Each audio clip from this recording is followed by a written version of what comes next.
following is a production of DallasCowboys.com and the Dallas Cowboys Football Club. How about them Cowboys? Yeah! This is an exclusive presentation of Dallas Cowboys Breaking News.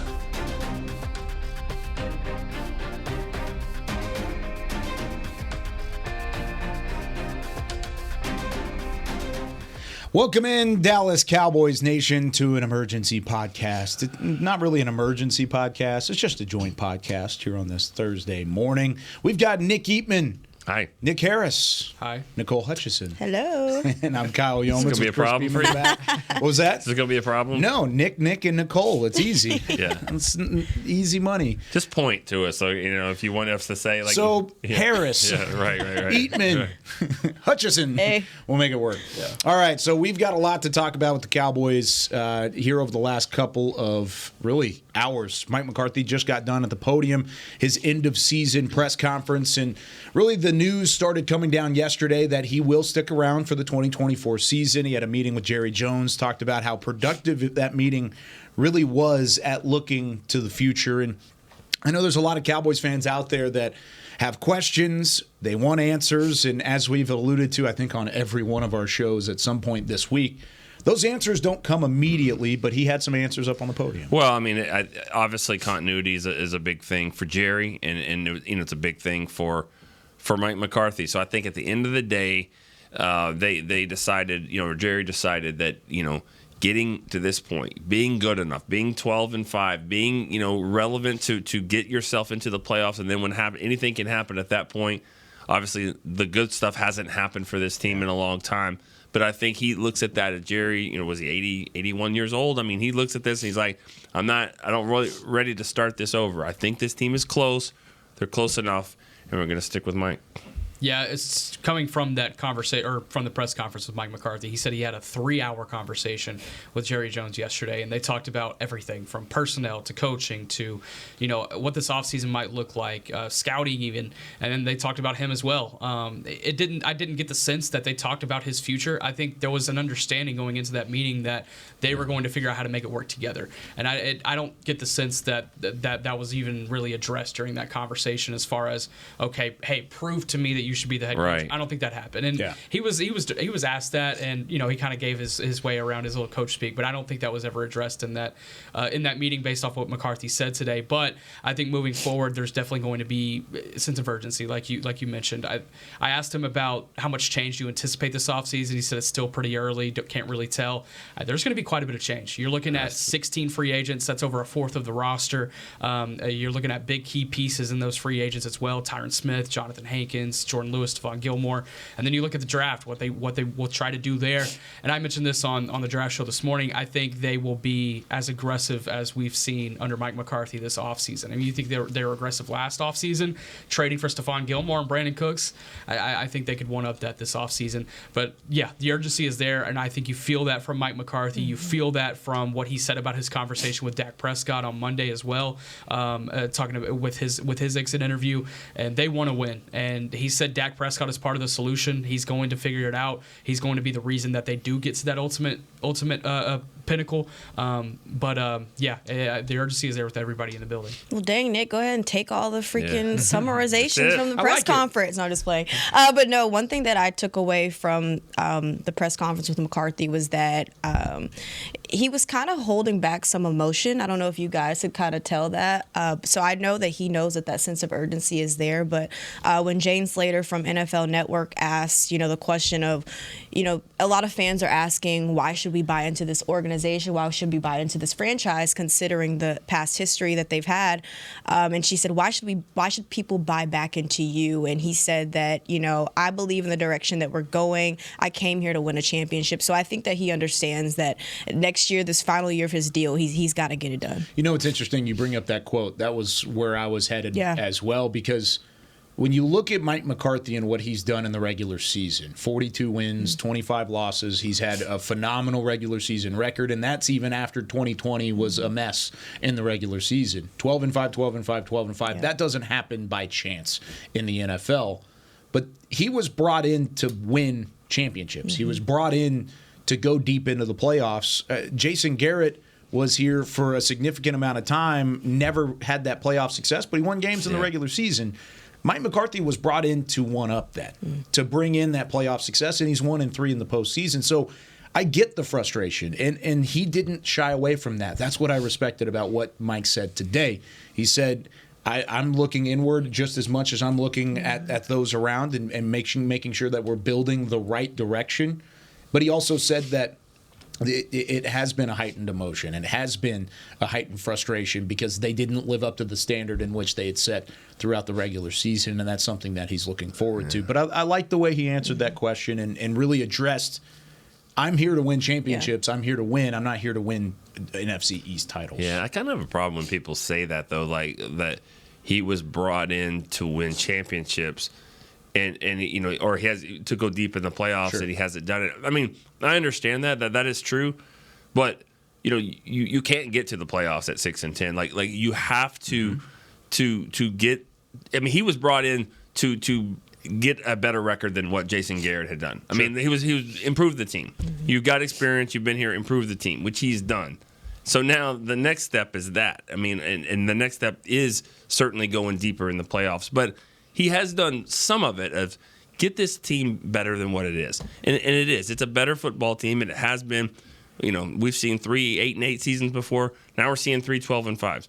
But if you didn't take the next step, you know, I mean, he had to have a 12-5 season to get to this point. I think we were all a little bit surprised that he could lose in the first round and still be here. But it was because of the success they had, I think, to get there. Well, and I think just playing off of that, I don't think bringing him in to win championships is probably that's the easy way to say it. Right. Every coach is brought in to win championships. Right. You hire a coach because you think they're the answer for your team. Going off of his experience. But going off of the pedigree that he came in, he had playoff success. Yeah. He had been to NFC championship games. He had won the Super Bowl with Green Bay.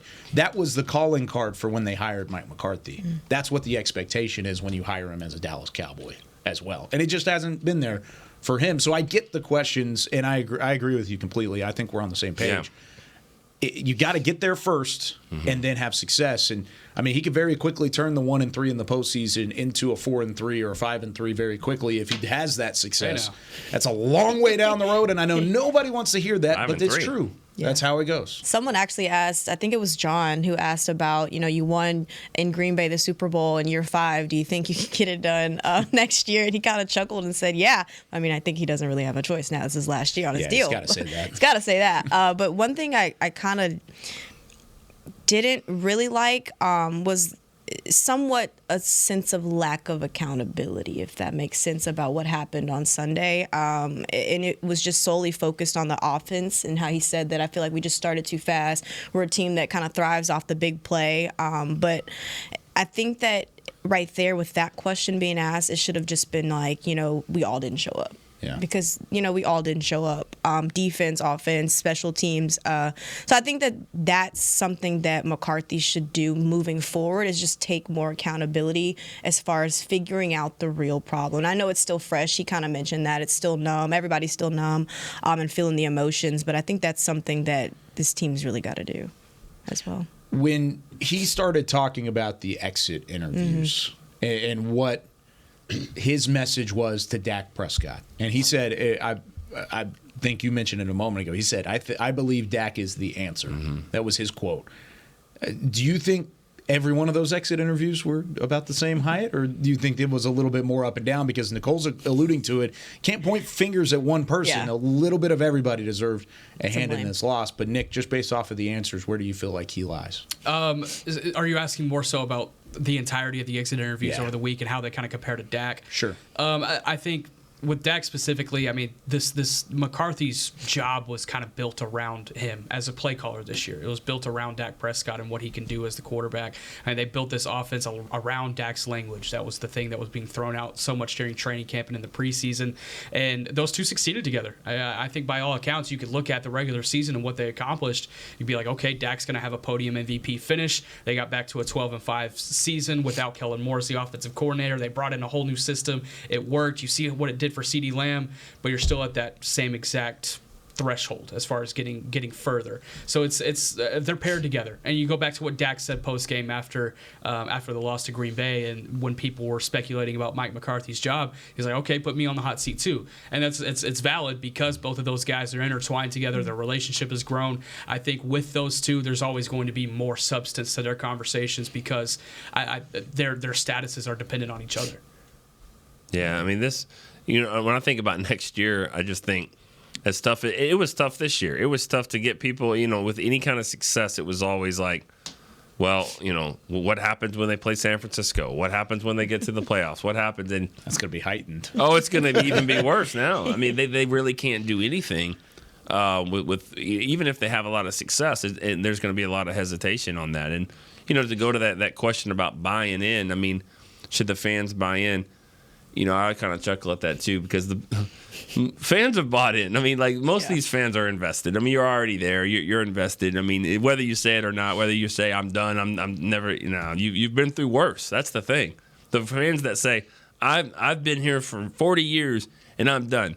Well, you've gone through a lot more crap than this, And so I get the frustration. I totally understand it, But this whole enough is enough. I mean, no. Because that's what football fans. You'll be back. You'll be back next year, and I mean, that's just the way it rolls. Call them out. Why don't you? No, I'm just saying. But that's the way it is. I've been there. I mean, I'm there. We're all fans of teams. I mean, you get frustrated, and then I guarantee there's fans that are like, man, I don't care. I don't care about this team. Who we drafting? Yeah.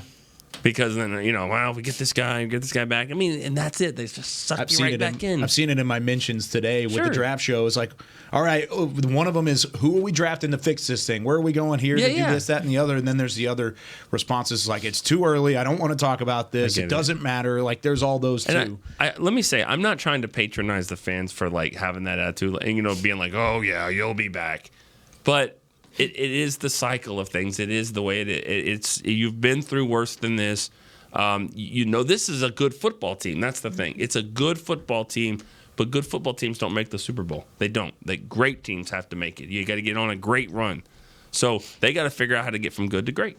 Yeah. That's the number one issue this year. Get from good to great.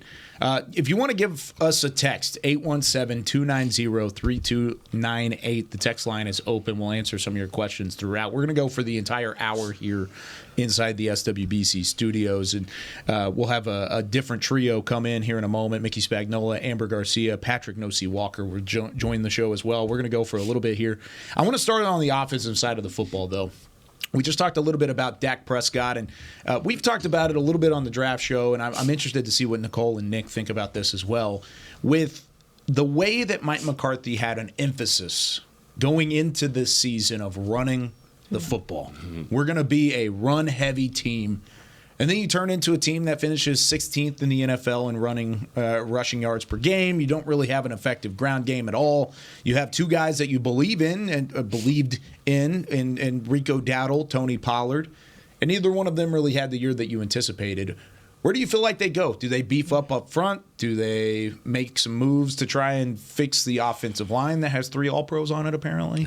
Both. I mean, or do you try and look elsewhere at the running back position? How do you run the football effectively on offense? Yes. I'm going to go with what I said on, I think it was Monday. Yes. I mean, you have to beef up that offensive line, but I think you've got to find a back who can run the football effectively. And like I mentioned on Monday, love TP, but I don't think he showed enough, even when the offensive line was up to par, when they were healthy. So I think that's where you start. But I know everybody else is probably going to say offensive line. But I know both. that It's a little bit of both. It's a little bit of both. And Mark, that's something that McCarthy even addressed. He said that we were below the line on running the football and defending the run. Obviously, that's something that you've got to look at when you go into the season. This team just needs to be bigger. I mean, they just got to have a bigger team. I mean, and you say that, they're going to be run heavy, and they have a running back who's not heavy.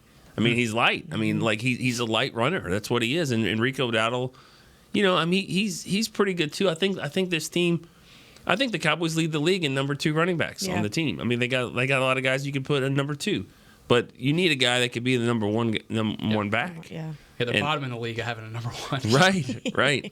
And so, I think the center position needs to be addressed. I mean, he's a free agent. I mean, I don't know if Biadasz is back, but then again, you got to fix that. Yeah. I don't know if Brock Hoffman's the answer. They've played pretty well when he was in there. They did lose to the Cardinals, but Yeah. I thought he's played okay, but I don't think he's the answer. I think he's a good backup. Yeah, you got Brock Hoffman. TJ Bass also has been getting center reps throughout the season and the preseason. But you also look at the draft, and there's really intriguing options at center in the second and third rounds. So Yeah, second and third. If you can we were talking about it this morning, 24th overall pick is where the Cowboys are picking. You can maybe trade out of that, pick up a third. Maybe a team's hungry enough to slide you a second to come all the way back in. It's something to think about. They need so many things. Yes, they do. You could have 10 different positions, maybe not 10, but 6 or 7 for the first round pick. Yeah. On that point, I'm going to just run down the unrestricted free agents. So this doesn't count the restricted free agents. there's no restricteds. Tony Pollard, Rico Dowdle is a restricted free agent. Actually, that one's it depends on where you look. We've having heard that different things on that one. I don't know. I think Rico is unrestricted.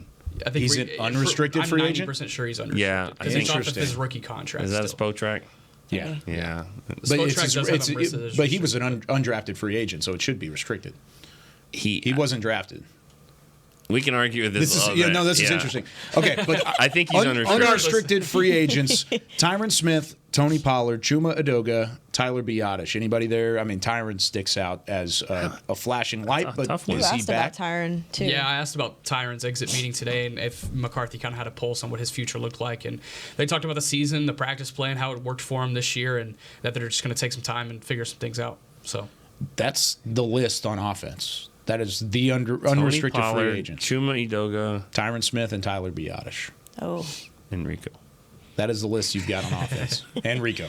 I think we'll throw Rico. Yeah. Well, he's a free agent one way or another. Either way, he's a free agent. Yeah. really, it doesn't even matter if he's restricted or unrestricted, because if he was unrestricted and the Cowboys wanted him back, I feel like he would be back. So like it's kind of the same instance anyway. You're not going to give him a tender. Even if he was restricted, you're not giving him a first or second round tender. And your original draft tender, he was undrafted, so you wouldn't get anything for him anyway. So he's pretty much going to be unrestricted. Yeah. Are there any running backs in the draft so far that y'all have seen? It's a light running back class. It is. It would have to be a day 2 type gamble, and I think it would be a gamble. You look at a couple of guys like Jonathan Brooks out of Texas, who's coming off an ACL injury, so that's tough. You got Blake Corum, who's a hard-nosed guy, but Time out.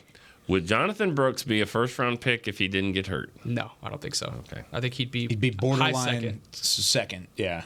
So there's some value there. Okay, you know where I'm going with this. We do now. say I do that. know where you're going with we do this. say that though because you had Bijan Robinson, who was a high draft pick last year. Yeah. Jonathan Brooks is not Bijan Robinson. No. But then you also had Jahmyr Gibbs, who went 12th overall, which was much higher than you thought Detroit would take him. True. And so maybe teams around the league, certain teams would look at him as a first-round pick without the injury. With the injury, it's I say that because we know what Jerry likes to do with the second-round pick and get some value, second or third. But you're always trying to get value of a guy that, okay, well, he's banged up now, but if we can get him back, he's done it so many times. Yeah. And I don't know if I love that theory anymore. Is there a pressure to hit on your second-round pick? Well, if you're free agent, if you're not going to be diving in on free agency like they normally do not, then you can't whiff on your second-round pick, and you can't just hope that Kelvin Joseph and Sam Williams and those guys like Tristan Hill. I mean, it goes on and on. Now, I mean, you throw Trayvon Diggs in there. He's that was the a good one pick. that you've hit on the last 5 years. That was a good pick. Schoonmaker Jury's still out. Best pick in the draft so far. played the most. He's played the most at least. Yeah. That's the one thing that really hurts about this is like, well, what do we have to look forward to? Like, we got some good draft picks that are, and that's the thing. Like this draft class was as least productive as I've ever seen with a first round pick. I told you this the other day. You don't have a first round pick. It's hard. You reach a lot, and you've had some bad classes. But with the first round pick, second, third, fourth, Yeah. I mean, you didn't see anything from your third. Not his fault. He got hurt. You didn't see anything from your fourth. Maybe his fault. Yeah. Fifth round, Austin Richards didn't do anything. Nothing. Deuce Vaughn didn't really do anything. Neither did Eric Scott. Never played, and Jalen Brooks just a little. Yeah, we were talking about that too. Jalen Brooks is probably the only draft pick that overachieved from his expectations going into the year. Yeah, I mean, he had 6 catches for 62 yards. It wasn't One like game. he went off. The fact that he made the roster was overperforming. He was there. That's Yeah, overperforming exactly. as a 7th-round pick. But That's the expectation. Their 8th round has always been good. They're undrafted. I mean, Hunter Lipke and TJ Bass is the star of the rookie class. Yeah. We're talking about Rico Dowdle as an unrestricted or restricted free agent. Same with if Brandon Aubrey's a rookie or not. You know, he seemed like a rookie to me. NFL went in and changed that. It's the middle of the season. They're classifying him as a first-year guy because he's made money in the USFL. They're going to have to go back and change a lot of things. They're going to have to take some Rookie of the Year awards away from people. Yeah. Back in the day that won it from the USFL. So if they're really going to do that, they're going to have to, All the way back. I don't think it's that worth it. I think he seems like a rookie to me. Yeah. So that's the offensive side of the ball. Defensively, here are the unrestricted free agents. Dorrance Armstrong, Dante Fowler Jr., Jonathan Hankins, Neville Gallimore. 4 legitimate pieces of your defensive front. Do you have any interest in bringing those guys back? Are we just starting defensive front here? Yeah, just Okay. defensive front. I'll keep going. Yeah, in a Dorrance minute. Armstrong. I mean, second leading sack getter this past season. I think you have to bring him back. I think there's got to be an interest in bringing him. There's back. probably a value there, too. There's a lot of value there. Around the league, Yeah. he's probably not viewed the same way that Dallas views him. I'd beg to differ. You think so? I would beg to differ. The last 2 seasons, he's really put some things together. You pair what he's been able to do with his production based on how much he's been on the field. He's barely been on the field, just over half of snaps, and he's been balling. I think of those 4 guys, him and then Hankins. You got to bring back Hankins just because he was the only run defender there in the middle that you felt even a slight bit of confidence with at times. If I'm Dorrance Armstrong's agent, and I'd have to be smarter to be that, but, just because agents are typically smart, he should be telling teams, though, my guy's the only player in the history of the NFL that has gotten over 8 sacks in a season and have blocked a punt and blocked a field goal. That shows value of I can play special teams. I can also rush the passer at a high level. I mean, Willingness to play special willingness teams. to play special teams, to be good at it, smart at it, anticipate, be quick to block kicks, and also getting 8 sacks. So that right there shows value that I think a lot of teams are going to look at. And I think with those guys right there, Dan Quinn, if he does go to another team, I think Dante Fowler is the first one with him. For sure. Dorrance, though, has to look at it and go, my 2 best seasons were with him. Yeah. So he's going to be thinking that way, too. I don't know about Hankins. That's where I thought you were headed when you were saying, if I'm Dorrance Armstrong's agent, I'm calling ahead to Dan and saying, hey, where you Right, headed? right. What's on your mind? Where are you thinking? Now, they've got plenty of time between we would know when Dan is either leaving or staying and whenever free agency would begin in the first place. So plenty of time in between. But I think there's a lot of questions there. And then there's a question, too, about, are they ready to go with Sam Williams? Are they ready to say, hey, get after you're it? The guy and defensive end? That's scary to me. How much have you lost trust in Sam Williams based off of the special teams penalties and the lack of production from a pass rush standpoint? Just know it's going to happen. You just know that the penalties are there. They just happen. And it's very similar. It's similar to Randy Gregory, which is very kind of tricky because Randy Gregory could be a really good player for you. Is it worth it? That's the question. Is it worth it? And if he takes that corner in his 3rd year as a rusher and maybe he's better than Dorrance ever was, do you live with that kind of stuff? Yeah. That's a tough question. There's a note about Dan Quinn I want to bring up when we're done with this free agent thing. Oh, yeah? You want to keep rolling? Note. Nobody really in the linebacker room. I think Leighton Vander Esch is the biggest question. And then who do you add? That's linebacker, right? You're looking at Leighton Vander Esch. Is he available moving into the 2024 season, which is the last year of his deal? I add a linebacker. That's what I would add. You would add a linebacker? Or 2. I would add probably Or 2 or 4. 3. Yeah. Yeah. I think you're And listen to what I'm spot saying. on. I would add a linebacker. Yeah. Okay. Not a safety? Not a safety. Not a safety. I'm adding a linebacker. Not talking about practice. Yeah, I'm talking about a linebacker who's played linebacker. He's built to be linebacker. He's played it in his life. I want a linebacker to play linebacker. But it's also what do you do with Micah too? You have to ask that question. Kind of what Nick was asking earlier. You have to ask the defensive coordinator, what are you going to do with Micah? And then it kind of trickles down to that.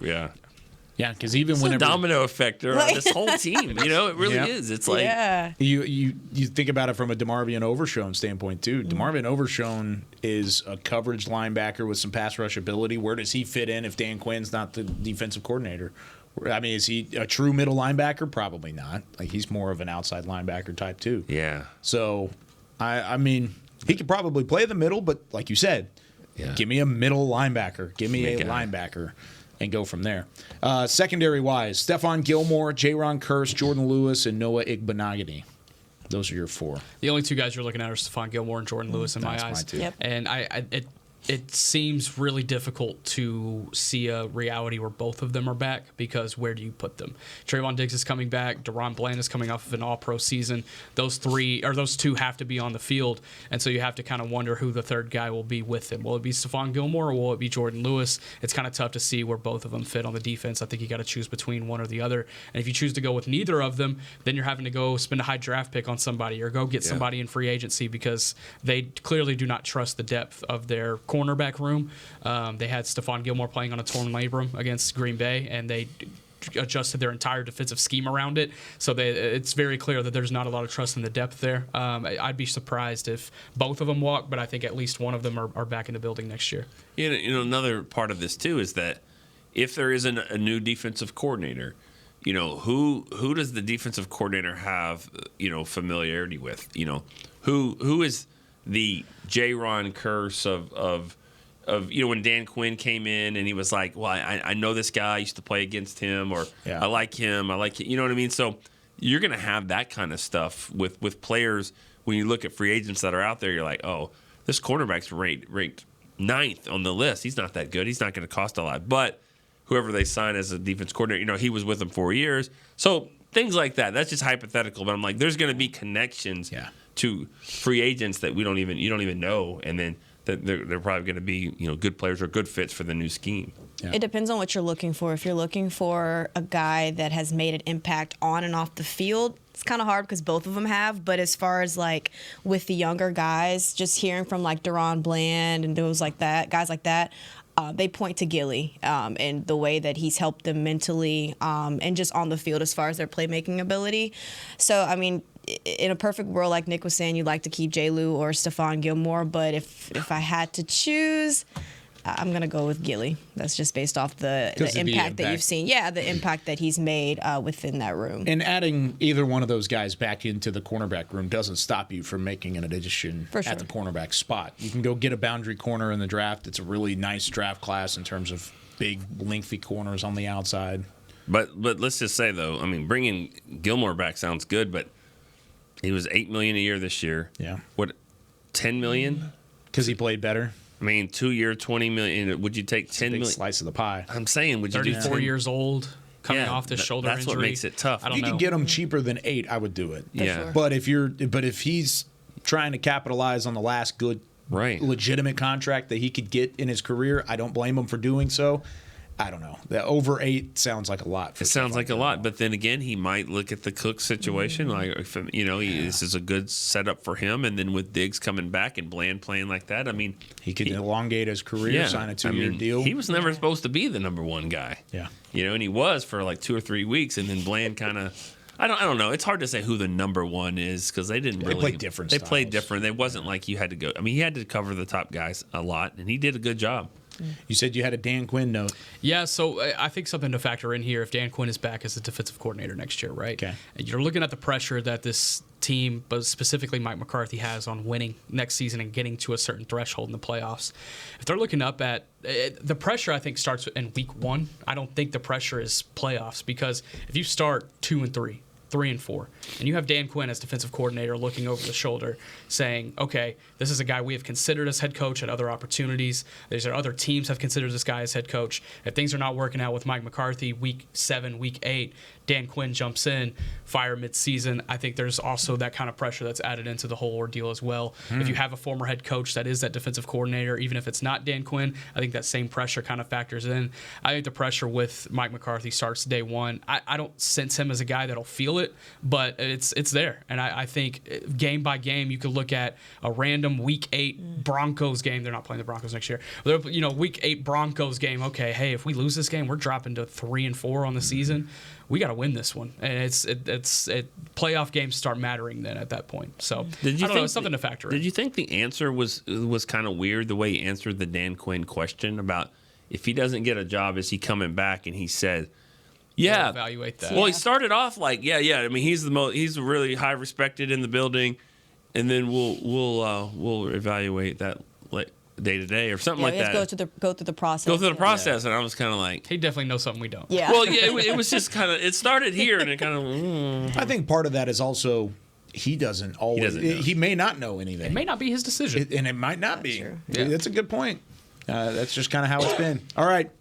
Nick Eatman, Nick Harris, Nicole Hutchison joining us here on this joint podcast. We will have a complete crew change, and we will have Amber Garcia, Mickey Spagnola, and Patrick Nosey Walker joining the show momentarily. You're listening to Dallas Cowboys Podcast Nation here from the SWBC studios. Todd thought it would be secure to jog in the cheetah savanna. Todd believed the big cat repellent he bought online was reliable. And now, Todd is trying to be faster than this cheetah that can run 80 miles per hour. But the good news is, Todd has AT&T 5G that is fast, reliable, and secure. And he learned the best thing to do is stop running and toss her the backpack with the beef stew. AT&T 5G. Fast, reliable, secure. It's not complicated. 5G requires compatible plan and device. 5G may not be available in your area. See att.com/5G for you for details. Cowboys fans, after that move, we've just coined the term Rowdy Replay. Let's roll back the tape. Okay, there's our mascot Rowdy cheering on the boys. And now he's on his phone, on his Bank of America mobile banking app? Staying on top of his finances with his virtual financial assistant, Erica. Bank of America's digital tools are so impressive. Cowboys fans just can't stop banking. Learn more at bankofamerica.com/can't-stop-banking. Erica is only available in the English language. You must download the latest version of the mobile banking app, only available on select mobile devices. Message and data rates may apply. Member FDIC. Welcome back into Dear Doctor, the show where I answer life's questions with an ice-cold can of Dr. Pepper. Sheila, let's hear from our next caller, would you? Dear Doctor, my friend supported me during a tough time, but what's the right gift that says, thanks for being a shoulder to cry on? Okay, this one's easy. I say give her a delicious Dr. Pepper. Nothing says, thanks, girl, better than a one-of-a-kind soda. Yes, any Dr. Pepper flavor will do. Now, just a reminder that I don't need to be a real doctor to know that Dr. Pepper is the one you deserve. They say champions are remembered, but legends are never forgotten. United Ag & Turf offers a winning lineup of John Deere equipment built to tackle any challenge on and off the field. Legendary John Deere tractors, combines, residential mowers, commercial mowers, compact construction equipment, Gator utility vehicles, and a full line of golf and sports turf equipment. United Ag & Turf, the official Ag & Turf equipment supplier of the Dallas Cowboys. Visit UnitedAgAndTurf.com to find a location near you. Todd thought it would be secure to jog in the cheetah savanna. Todd believed the big cat repellent he bought online was reliable. And now, Todd is trying to be faster than this cheetah that can run 80 miles per hour. But the good news is, Todd has AT&T 5G that is fast, reliable, and secure. And he learned the best thing to do is stop running and toss her the backpack with the beef stew. AT&T 5G. Fast, reliable, secure. It's not complicated. 5G requires compatible plan and device. 5G may not be available in your area. See att.com/5G for you for details. Don't put off getting your oil changed, Dallas. Take 5 Oil Change, a proud partner of the Cowboys, is faster than you think. There's no appointment needed and no waiting room. Yep, you heard that correctly. Take 5 is so fast, you don't even have to get out of your car. You can take advantage of Take 5's fast, friendly, and simple service at any of their locations across the Dallas area. And remember, at Take 5, you stay in your car because they're faster than you think. Take 5, the official oil change of the Dallas Cowboys. It's the official men's skincare brand of the Dallas Cowboys, Jack Black. And right now, Cowboys fans can get 15% off their $75 order. Plus, because every deal needs a playmaker, your order will include a free 5-piece skincare set and free shipping. The Jack Black Playmaker is 4 of Jack's favorites and a full-sized intense therapy lip balm. Make a play for the Playmaker at getjackblack.com/Cowboys with the code COWBOYSVIP. That's getjackblack.com/Cowboys with the code COWBOYSVIP. They say champions are remembered, but legends are never forgotten. United Ag & Turf offers a winning lineup of John Deere equipment built to tackle any challenge on and off the field. Legendary John Deere tractors, combines, residential mowers, commercial mowers, compact construction equipment, Gator utility vehicles, and a full line of golf and sports turf equipment. United Ag & Turf, the official Ag & Turf equipment supplier of the Dallas Cowboys. Visit UnitedAgAndTurf.com to find a location near you.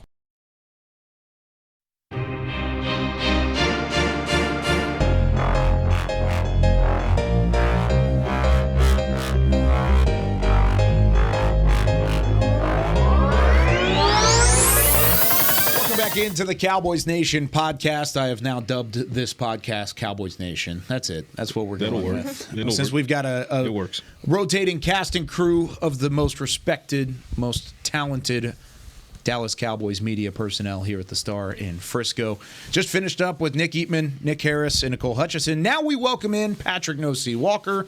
We've got Mickey Spagnola and Amber Garcia. I'm Kyle Yeomans. Glad you're with us. Amber, I'll start with you. Oh. I like it. Why not? Right off the jump. What's going through your head here over these last 24 hours? I don't like this whole thing. They should have fired Mike McCarthy. Wow. Followed by Dak Prescott. Wow. Followed by the rest of the team. Wow. Because that's clearly what Cowboys Nation is asking for. All the fans out there, and I get it. I get the frustration, but at the same time, you cannot make business decisions off of your emotions. And I'm right there with you guys. We live through this. We go through the same types of emotions. But at the same time, you got to pull away from this game and look back at everything that Mike McCarthy has done. There's a lot. I think the more I thought about it, there are more pros than cons for Mike McCarthy staying here. Yeah. And things that he has implemented here with the team, things how changes or how he's managed the team. We talked about it, and we talked about it on our show, Patrick, before, on just how he manages the players and the emotional side of things as well. It didn't show up in that game against Green Bay. I mean, very, very unfortunate. But everything that he's built so far, you do have to take a look at that and the new offense and how well and how much Dak was actually really thriving under that change of scheme in the offense. It didn't lead to where it needs to, but I think there's a lot that can be built on top of how it ended and all of that, and changes that can happen. I see that game a very not an unusual characteristic of the team. Like we've seen them play so much better through the season. So anyways, my reactions is just, it's the smart decision. Who's the better option right now? Who are you going to come in and change it? I mean, if you're wanting it to hopefully happen now, quote unquote, this year, this new season, it's hard to make a drastic change like that. It's sometimes as simple as that, a pros and cons list. And I like the way you put that, because when you're making a head coaching change, it's not just replacing a name with another name. There's a lot that goes into that, because then you go into staffing, you go into coordinators, you go into system, you go into practices, scheduling. I mean, it all changes. So where are some of the pros of keeping McCarthy around, and what would be some of the cons of not keeping him around? Well, and this goes to my reaction, and for those that haven't caught it, check out the Science Lab on the .com. It's a scale that it all had to be weighed on. It's the past versus the future. Past, because all of it's factual, future potential versus past facts. The past is the Cowboys and Mike McCarthy have rattled off 36 wins over the past 3 seasons. The fact is Mike McCarthy has the highest regular season winning percentage of any head coach in Cowboys franchise history. Those types of facts don't fall off of trees. I get it. You have the fancy names like Bill Belichick and Mike Vrabel and some of these other guys, but there's no guarantee they come into this situation and get you equal or better than what you're getting from Mike McCarthy. That's kind of what you have to weigh it up against. Now, you're not going to hear me sit here and make an excuse for that abysmal showing on Sunday against the Packers. And like I said on our show, that was not a professional football team that showed up in Dallas Cowboys uniforms on Sunday. Make no, bones about it. That's the fact. But then if you have to look at, like what you said, Ambar, Dak Prescott, before he had a terrible game on Sunday, he thrived. He was an MVP candidate, and not a top 10 candidate, not a top 5 candidate, a top 2 candidate up against Lamar Jackson this season, with McCarthy returning as offensive play caller in year 1. That was the first year back to offensive play calling for Mike McCarthy. So you have all these types of pros that you got to mix in a historic season from CeeDee Lamb. And then you look at, from the Dan Quinn equation, you look at, his defense gave up 48 points. Could have been 60 if Matt LaFleur didn't take his foot off of the accelerator. Disgusting display. However, it's also true that the Cowboys in the Dan Quinn era have gone from being takeaway thirsty to being the best at taking the ball away. They've gone from not being able to get pressure on the opposing quarterback to being the best at getting pressure. Now, none of this manifested itself on Sunday. So let's be clear, because those two things are true as well. But I also mentioned in the Science Lab that there's a good chance that Dan Quinn leaves on his own volition to take a head coaching position elsewhere. If that happens and you part ways with Mike McCarthy, to your point, Kyle, you are detonating the entire situation. There's no continuity anymore. There's not. Dak Prescott had Jason Garrett, and then it was Scott Linehan. Move out Scott Linehan, Kellen Moore, OC. Kellen Moore still, he'll bring in Mike McCarthy. This would have been a situation where everything had to go. Dak's about to be 31 in the next several months. Do you really want to reset? I don't think the Cowboys were comfortable doing that. I can make the argument for keeping McCarthy, and I can make the argument for parting ways with McCarthy, and that's what made this week so challenging, because the pros were right up against the cons, and it was almost a 50-50 split. My turn? Your turn. Go for it, OG. So it's a good thing that the fan base doesn't run the Dallas Cowboys. That will always be true. I can't emphasize that enough, right? And look, I thought Jerry Jones did a nice job of taking the emotion out of any decision and not reacting right away like everybody else, including the media, that the next day you're firing Mike McCarthy for one game. And what I think what no one factored into this whole deal, that a lot of the regular season success, by the way, was somewhat of a mirage. Because if you looked at what happened to the Cowboys, and you can't dismiss this, what happened to them when they played very good teams, they got beat. Yep. When they played teams with winning records for the most part, and not winning records at the end of the season, because when they beat the Rams were trash, right? They were about 3-6. They had a losing record. Yeah. Seattle, same thing. Now, they ended up winning 3 of the last 4, but when they played them, they had losing record. So really, to me, the only team, and let's throw Philadelphia in there too, they should have beat them the first time. Yes, facts. And then they went downhill, losing 4 of their last 5, and if you include the playoff game, 5 of the last 6. So really, the only team they beat with a winning record that was respectable when they played them was Detroit, and they won by 1 point. So here comes the Packers, and I know how they started the season, but they won 7 of the last 10 games to get to 9-8. And let's throw out the bottom seed. Give them credit for getting the 7th seed. Yeah. They faced a team with a winning record, and they weren't good enough to beat them. Now, I'm not dismissing the fact that they got beat so bad, but there were some reasons why they tried to change the defense to compensate for some injuries that they were trying to cover up. So having said that, when you got to the bottom line, they just weren't good enough. And we come up with all these excuses to why they lost. Well, they didn't show up. Well, did DeMarcus Lawrence not show up? Was this not important to him? Or they were prepared? No, they weren't good enough. And that's the bottom line. And so are you going to punish the head coach for not having the personnel to win this game? This game, right? So to me, the alternative were all these fancy names out there. But who are they bringing in? And as Patrick just got done saying, if you hired a defensive-minded head coach, who's the offensive coordinator? Who's he bringing in? You know, are you going to bring in somebody off the street that doesn't have a job? And by the way, the fancy names, if they're so good, why didn't they fix the situation they were in? You know, I keep hearing, well, Bill Belichick's going to come in and fix everything. Okay, who's his offensive coordinator?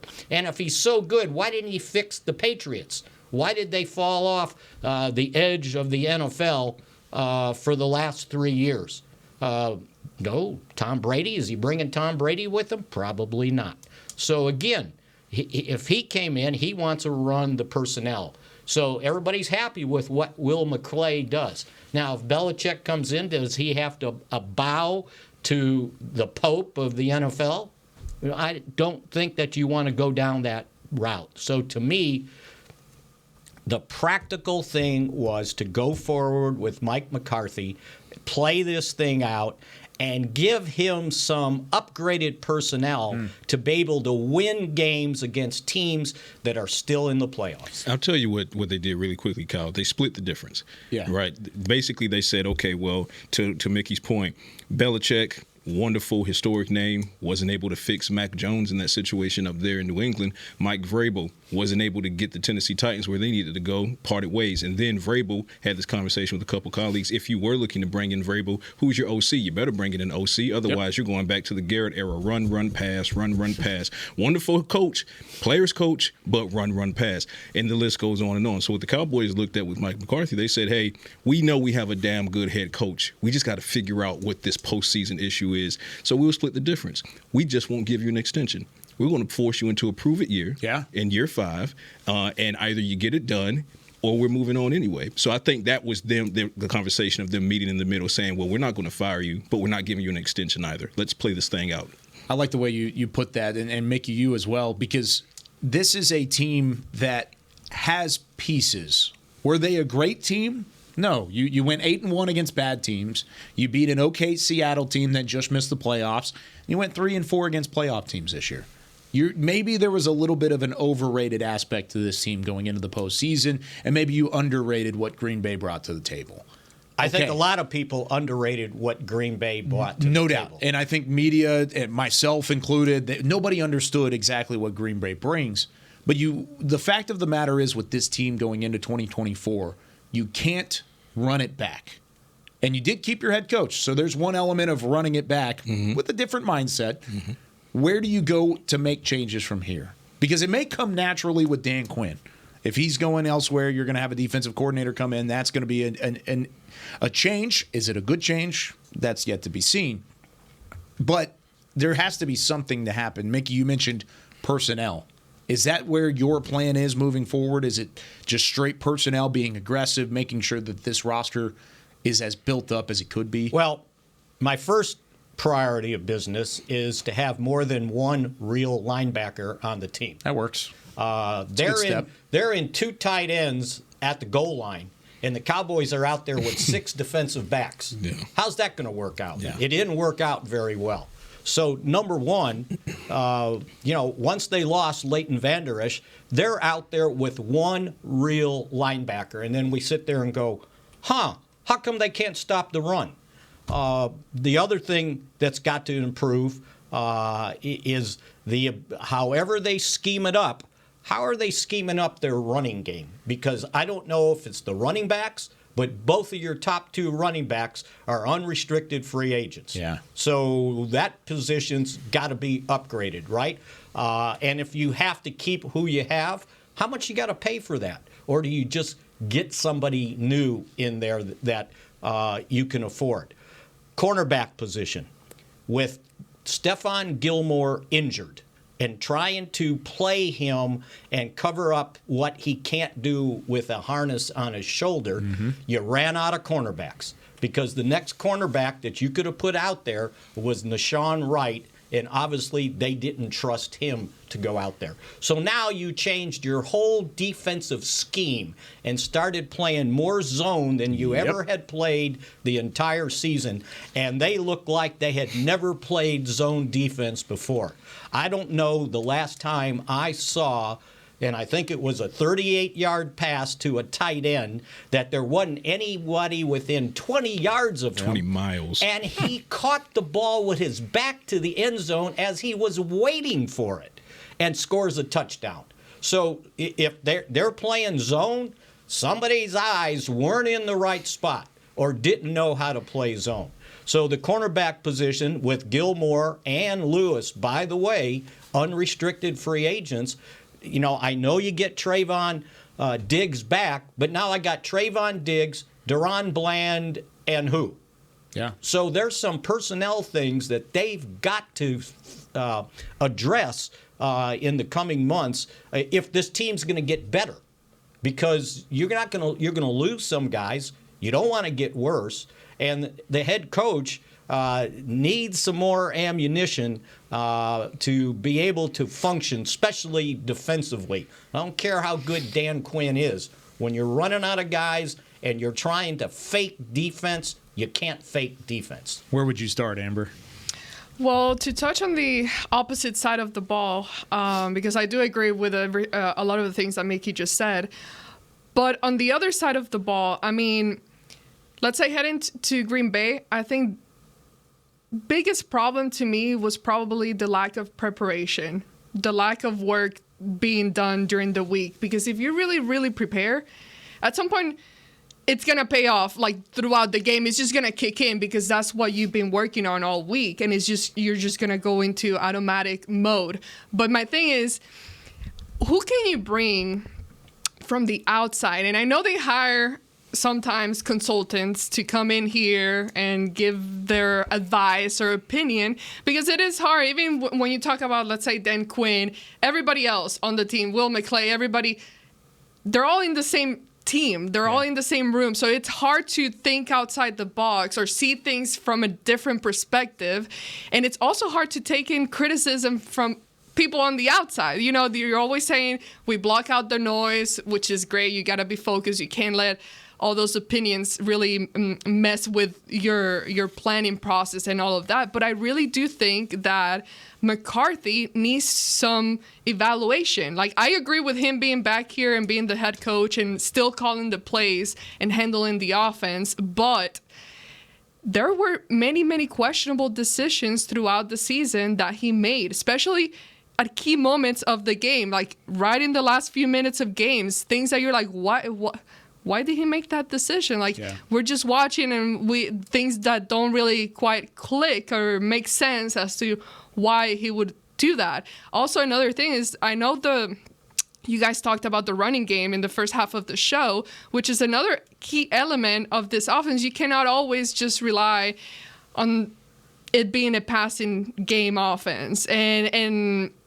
they really tried many, many times with Tony Pollard and getting it going. But despite everything of that, there's no reason as to why your running game should have looked so bad throughout the season. Like, at some point, something should have happened. And that goes into the players, too. I'm not putting all of that into Mike McCarthy in his decision.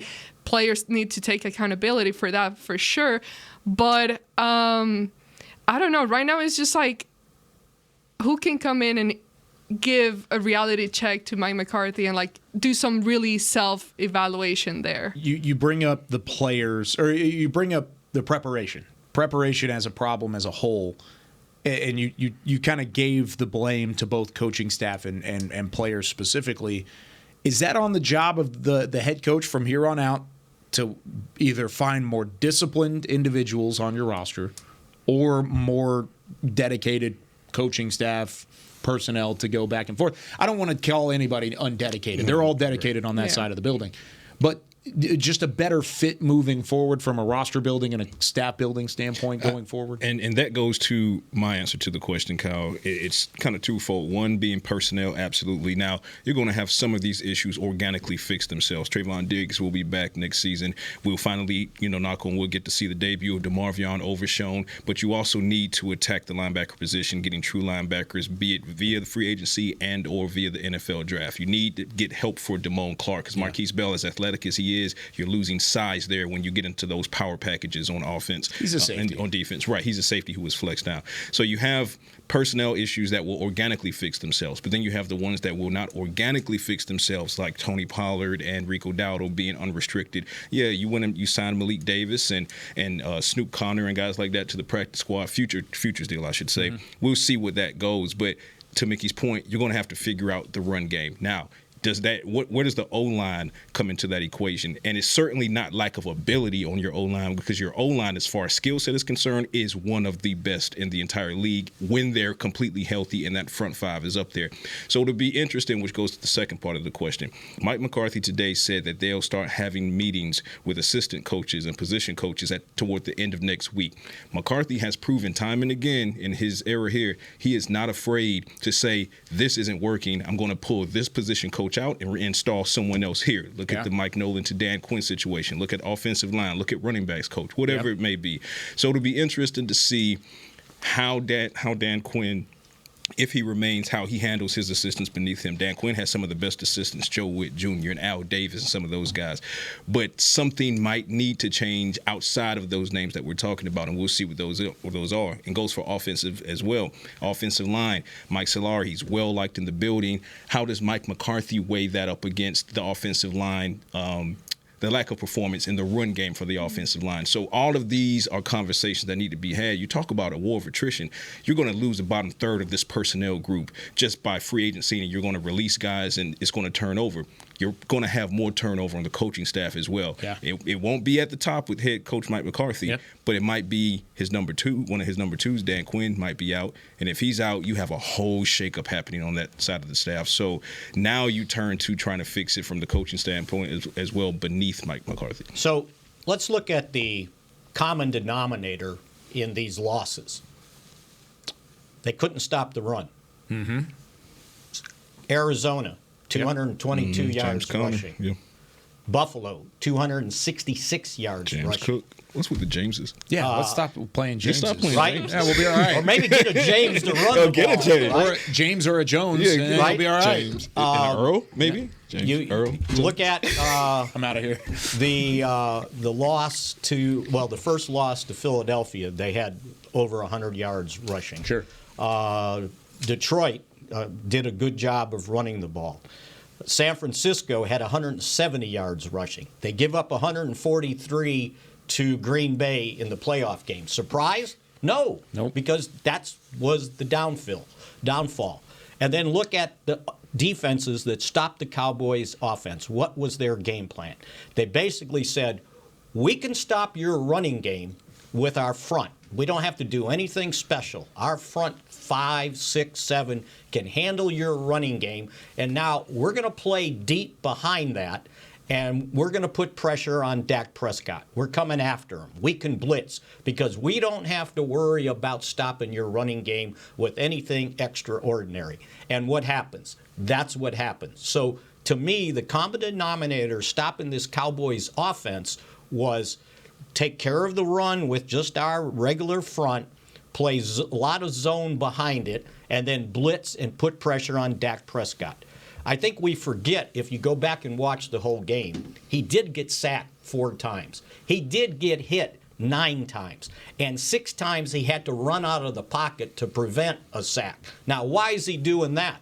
Well, not enough protection, and they're banking on, if we stop Dak Prescott, we can stop the Cowboys' offense. And if you look at all the losses to teams with winning records, and including the game plan that Arizona had, they figured out how to stop this Cowboys' offense.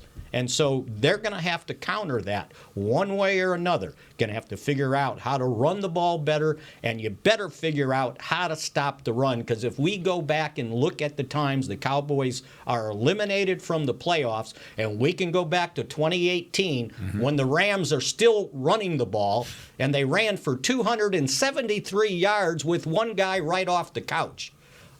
You better fix that part of your defense. Otherwise, all the fancy stuff with sacks, maybe, takeaways, you don't get any. They did not sack Jordan Love once. Nope. And what happened down the stretch? They had 5 games in a row with no more than 1 sack in each of those games. And then they go in the playoffs, they get no sacks, 3 quarterback hits, and Jordan Love had the time of day to sit there. He's tapping his hand with the ball, right? Just waiting for somebody to come open. And they're going to have to get these self-inflicted wounds under wraps. Look at their road record.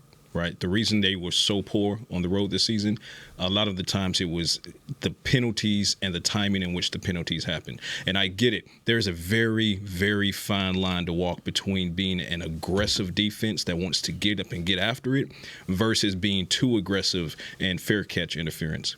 Too aggressive and, running into the kicker, running into the punter. It's undisciplined. Right. So you have to, the players, and this goes to the coaches as well, coaching the players up to this degree, you don't want to rob them of aggressiveness, but you need to instill in these players, they need to understand when to drop gear, when to drop gear, and at what point in the game. Because if you just finally got a team to 3 and out and they drop back the punt, maybe in that particular time frame, if you're only nursing a 3-point lead, just fall back and field the punt. Just fall back and field the punt, because you might risk getting a penalty that extends the drive. And I'm thinking about Buffalo in particular here. That extends the drive, and guess what? They go down and they get a touchdown off of that. They should have been off the field.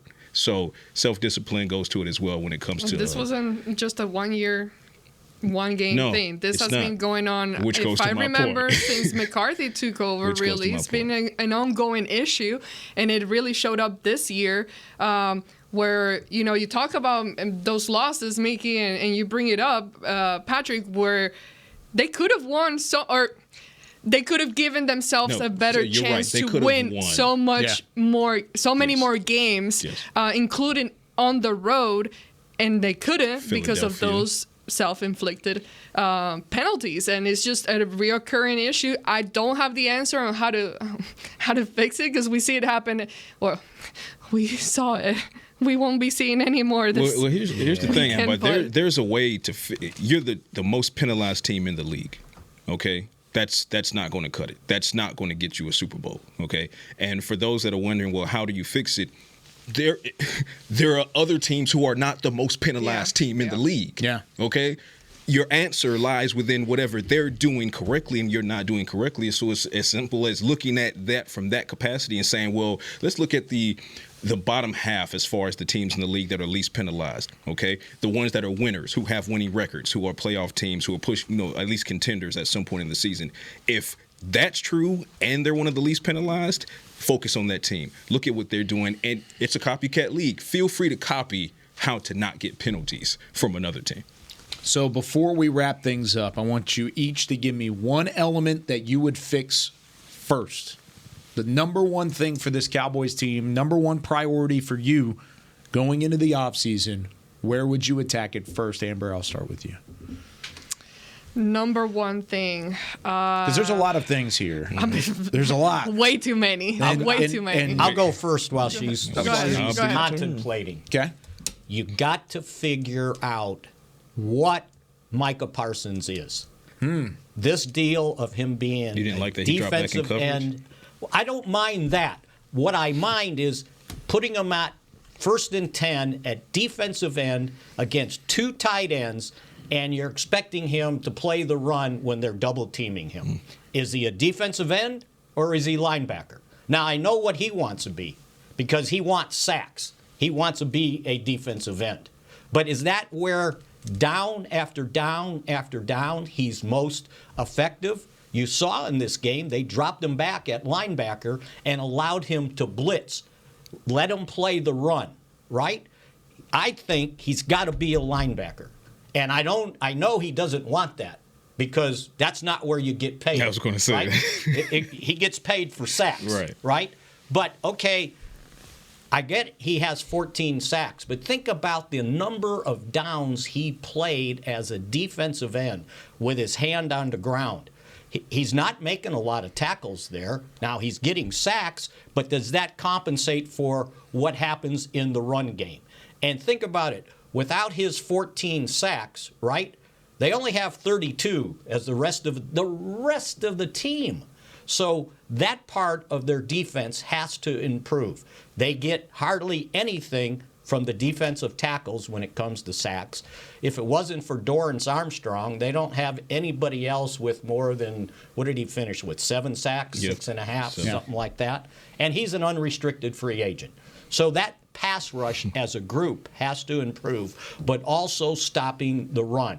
And if he has to be a linebacker to get double teams off him, then I think That's one of the things that they got to figure out. Is he a full-time defensive end, or is he more valuable running to the ball as a linebacker? I would say for me, it would be the offensive line heading into training camp and all of that, and like around the draft. I mean, you have two key players that are about to be free agents, Tyron Smith and Tyler Biadasz, if I'm not mistaken. But I'm tired of going into the season playing like trying to figure out who's healthy. You know, it's been a reoccurring issue, and I think that just creates so many unnecessary uncertainty for your team, for yourself, for the fan base, for everybody watching. You have to find somebody that you can really rely on. I don't think Terrence Steele had a great year, but I still believe he can do better. We got to remember he was coming back from that injury. Tyler Biadasz, we got to figure out what they're going to do with him. He had some struggles himself this year, but Tyler Smith thought he did a great job. Tyron Smith, at times he was real. Tyron Smith, what he does. Mm-hmm. But am I wanting or willing to go into a season wondering again who's going to be replacing Tyron Smith or who's going to be replacing whoever else if they get injured? So I think that's the line needs to be solidified once again. It's been a while since it hasn't, and it clearly affects your running game. So you're not big on Chuma Edoga? Sounds like she's not big on musical chairs. As having to come in if somebody gets hurt. No. I mean, I give him credit. Good job. I just wanted to set her up. You know? I mean, I give him credit for what he's tried to do, right. But no, as a starter and replacement, no, I don't want replacements right now. I want starters. And also, we were talking about the running game. Tony Pollard, Malik Davis, you got Rico Dowdle, Deuce Vaughn. These are all backs that we've talked pretty highly of. Mm-hmm. And we talk about, you guys, you love the draft. I do. And we talk about, and everybody says how easy it is to get a running back and plug them right in and them to be effective. The fact that none of these backs were truly effective this season, I think it all comes down from the starter, which is the O-line. And I think that whole thing needs to be fixed. Say it again, Amber. You hate musical chairs. It was fun as a kid. Yeah, you don't like playing that game anymore, do you? Not so no, fun. When someone steals your chair, you're like, get on. No. It's like that Remember the Titans. You're not having fun anymore. No, not at all. No. Defensively, you need to get back to dancing with the thing that brought you to the prom. Too many times this season, and I look at Detroit, for example, you played excellent man coverage, and then on the final drive, you backed off into a soft zone, and they marched down the field and put you in position where they almost won that game. You look at what happened against the Green Bay Packers. You didn't want to play man at all. Yes, you were trying to compensate for a Stephon Gilmore injury, but I will go out there and say that I don't know if there's a complete lack of trust in Deshaun and Izzy. I mean, I know that I've seen Israel Mukuamu play well. Talk about wild card game in Tampa Bay against Tom Brady and the Bucs. I would have preferred to see a healthy Israel Mukuamu in man coverage, right? Trying to press those guys as opposed to a 40. Now that we know it's a torn labrum, 30% Stephon Gilmore in zone coverage, which creates a huge liability. So dance with what brought you, even if that means taking a risk on some of these younger guys at the positions. Offensively, find your run game. You got to find your run game. I dispelled the narrative a couple weeks or so ago. It's not that the run game was completely broken. I mean, Tony Pollard still got his 1,000 yards. Rico Dowdle, when he had touches, he was effective. One particular game, he averaged recently when he came back, he averaged over 5 Commanders. He averaged over 5 yards per carry. So, but that being said, what happened with the Deuce Vaughn experiment? Okay, Hunter Lipke, later in the season, they finally started to get him involved, and then the fumble, and it put him in the doghouse, and you didn't see Hunter Lipke get involved anymore. So you got to figure it out, and that goes to the offensive line as well. Not talent, scheme, as far as running scheme on the offensive line. And you're probably going to have a running back room that looks wildly different here over the next several months. So however you need to do it, fix it, because there will be times where the passing game is just not there. The Dak to CD connection for one of the first times in a very long time, it was ice cold against the Packers. And the passing offense normally goes as those two guys go. Those two guys don't go, teams just start queuing in on Cooks. Well, now that Cooks is being removed, all you got is what the Packers gave you, which was Jake Ferguson. And shouts out to Jake. He did exactly, his job on Sunday. But fix defensively, dance with what brought you. Offensively, fix your run game, because sometimes your passing attack, as explosive as it can be, it'll have a bad day. And when it has a bad day, what else you got? Yeah. Well, the other thing that you mentioned, not only was Gilmore hurting, they had to take Hooker out towards the end of the game. And I think he was still covering up for an injury. The ankle. He only played 38 plays. And if you go back and look at the game, third quarter, fourth quarter, he's not in the game. Yeah. And that hurt too. Yeah. Because he had enough experience to be a single safety high to play effectively. Whatever they tried to do without him certainly didn't work. So they had two things going against them. But I go back to that running game, and I was just looking at the stats. They averaged only 4.1 a carry. You got to be at least 4 or 5. And I know that doesn't sound different, but here was the difference. It's a staunch difference. Their longest running play was 46 yards. It wasn't a running back. It was Kevontae Turpin on an end around, right? The longest run by a running back was 31 yards during the regular season. You've got to have some big splash plays. The reason why they were so big on Tony Pollard was because they got him in space and he produced big plays. Yep. But why did that happen? Because they were somewhat worried and used to the pace of Ezekiel Elliott running the ball, and then all of a sudden you bring in a rocket. And you're going, oh, I just took the wrong angle at that guy because he's pretty fast. Well, they never got to do that because teams got used to his speed. And they tried to run him between the tackles, and I know he got 1,000 yards. I know he ended up averaging 4 yards a carry. But I can get Ezekiel Elliott to average 4 yards a carry. Yeah. I need some explosion in there. And they didn't have it enough to scare teams that said, you know what? We don't have to back off against this running game. We can hold it to a reasonable amount of yards. It won't hurt us. What will hurt us is Dak Prescott to CeeDee Lamb. And we got to make sure we take that away. And that's why the problem with the running game was not that it was terrible, because it wasn't terrible. It was that it was average. Maybe below average. I'll give them average. I feel like 4.1 is average. Yeah. Right? You want above average 4.5, 4.7, things like that. Effective. But to close this argument out, the fact that you had to continuously... No, I'm saying you want it to be effective. Yeah. I'm saying it wasn't effective. Okay, the fact that you had to continuously over the course of the season deploy wide receivers to help your running game is quite telling of how much of an upgrade your run game as a whole needs in 2024. Changes are coming. Changes are on the way. It will not be at the head coaching spot. Mike McCarthy is your head coach in 2024. It's why we got together here on this Cowboys Nation podcast. There are podcasts starting full-time next week, once a week for most of your favorite shows. 10 a.m. on Monday, Players Lounge, followed by Mickey Spagnola and crew, 11 a.m. Mondays from here on out. Talking Cowboys will go at 10 a.m. on Tuesdays, followed by the Draft Show.